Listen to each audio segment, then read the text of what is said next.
కానీ ఒక్క దత్తాత్రేయుల వారి విషయంలో మాత్రం ఒక పరమాద్భుతమైనటువంటి విషయం.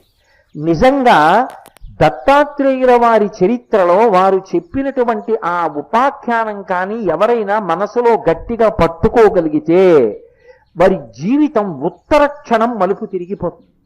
అసలు అంత అద్భుతమైన విషయాన్ని ఒక్క దత్తాత్రేయుల వారి చరిత్రలో తప్ప వేరొక చోట ఆవిష్కరించబడలేదు అని నాకు అనిపిస్తుంది.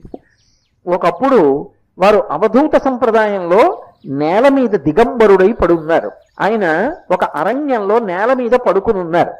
అంటే దత్తాత్రేయుల వారిగా ఏదో 3 ముఖాలతోటి 6 చేతులతోటి అలాగని కాదు. ఎందుకంటే అది తత్తత రూపం ఉన్నప్పుడు మాలాం, కుండీం, అలాగే ఆ ధమరుంచ, శూలం, శంఖం, సుదర్శనం, దధానం భక్తవరదం దత్తాత్రేయం నమామ్యహం అంటారు.